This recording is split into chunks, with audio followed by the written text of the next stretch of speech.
the view. This is painted cream and white. And all the Duke's properties are painted this colour. If it's just on the ground floor, the whole thing belongs to the Duke once it's passed these traffic lights. Ebury Street left and right, where Pete Townsend wrote Tommy the Rock Opera, where Ian Fleming wrote James Bond, where Mozart wrote his Symphony when he was 8 years old.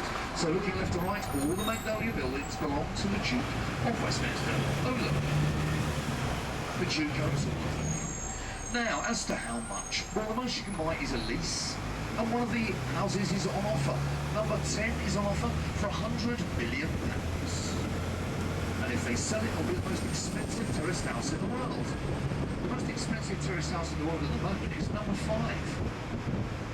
So, turning around Belgrave Square.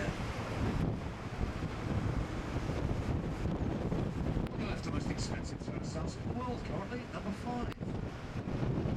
And which left Rebel Road smaller than the Green Park. And of course, London is the second greenest city in the world. The only city with more parks is Copenhagen. You took all the parks we've got. Now we're going to be going down Piccadilly to our stop number 1. So, come out to Duke of Wellington Place. Coming to your right, the Wellington Arch. And coming over to your right, the Royal Monument to the Royal Regiment of Artillery. To your right. Very controversial, looks like you see a dead soldier depicted. And directly ahead of us now, the Screen Arch, designed by the same man who designed the Wellington Arch, Decimus Burton. And if you look at the top of the Screen Arch, you'll see a replica of the Elgin Marbles, 60% of course are which are held in London. Now, coming over to your left, the yellow sandstone building is number 1 London, Apsley House, the home of the Duke of Wellington. Called number 1 though because it was the first house you'd reach from Kensington, and Knightsbridge were just villages. So, heading along towards Piccadilly. It's Hartwell Street, and this is the fictional address of the word of Bertie Wooster and his manservant Jeeves by P.G. Woodhouse. The right hand side with the lamp star, that is denoted the In and Out Club. That's Lord Palmerston's old home. It's where the 4 feathers were novelised. On the right hand side, the Japanese flag, the Japanese embassy, the second largest embassy in London, the largest being the embassy of the United States. And talking United States, 2 Americans arrived over here in the 1970s. Couldn't find a decent burger bar, so they went and opened their own. Here it is to the right, the Hard Rock Cafe.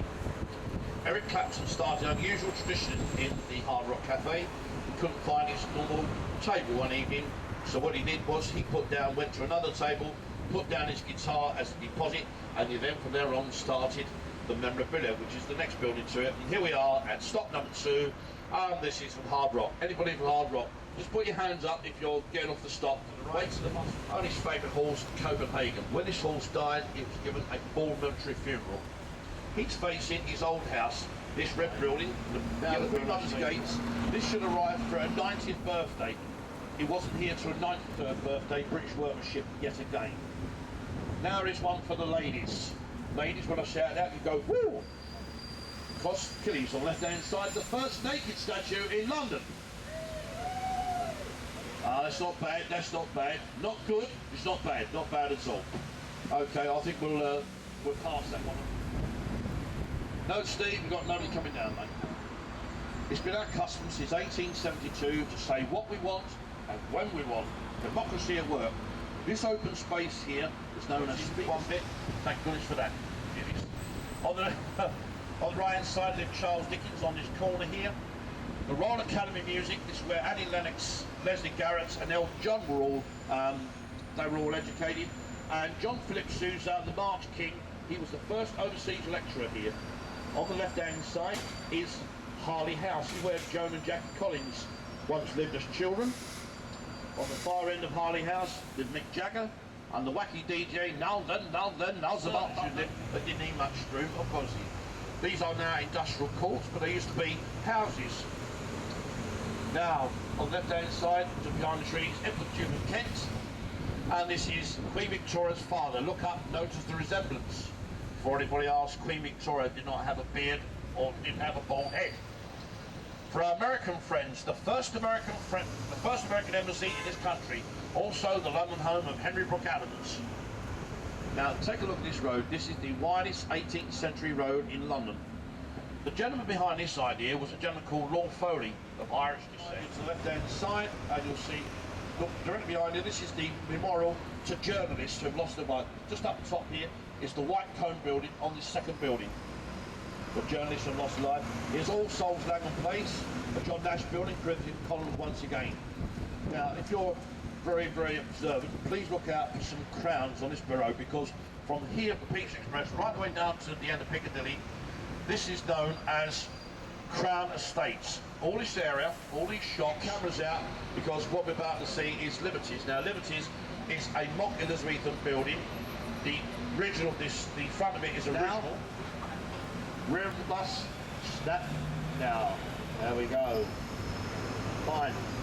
Okay, now if you've got children with you, I suggest you cover up their ears, because here we come to Hamleys, the toy shop. Largest toy shop in Europe. 5 stores, started by William Hamley in 1760. Come up from Bodmin in Cornwall. Darling, I love you. Excuse me 1 second.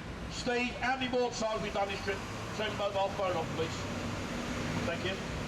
We've been together now for 40 years, any chance at all. What this man did for love, the 7th Earl of Shaftesbury gave all his money away to charity. Yarrow went directly down to Shaftesbury. In the days of coach and horses, this is where the coach and horses would rest while your clients went to restaurant. This is the Haymarket. They just buy hay here at one time. People ask me, why is this downhill? Well, the reason is, horses have to relieve themselves. Use your imagination. German Street on the right hand side is the exact height of HMS Victory, the centre mast. And if you go around the corner, most of these lights have all got ships on it, because the idea is where Nelson faces directly southwest, his idea is still looks after the old fleet. The actual column is the actual statue of Nelson, a line to pose. You have to use a pet dog, his pet Labrador dog, pose. Get your cameras out to the right hand side. Look to the right hand side, you see Buckingham Palace, the Abbey Arch. The only front view we're going to have, we'll go to Buckingham Palace later on, only the side view. How far are you from Wales? Let me tell you, from London to Wales, how far? Hour and a half, so how many miles?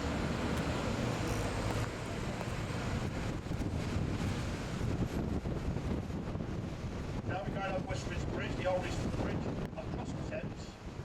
When regiments march across here, they have to break step. You can't march left, right, it'll be right, left, right, left.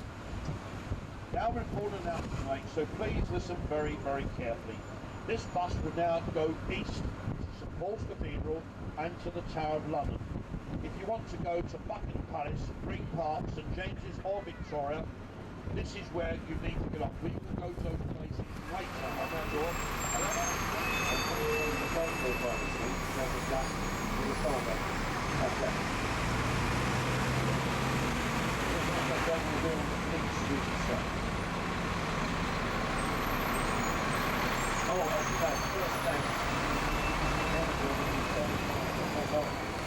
Here we are. We've got a few technical stuff.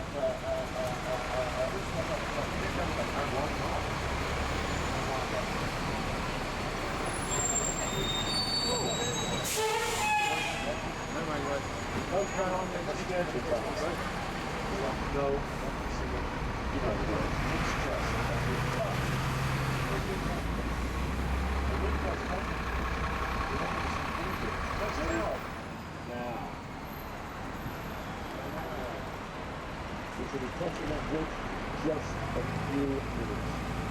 Ship, second World War cruiser, HMS Belfast, floating museum. We did very well to one.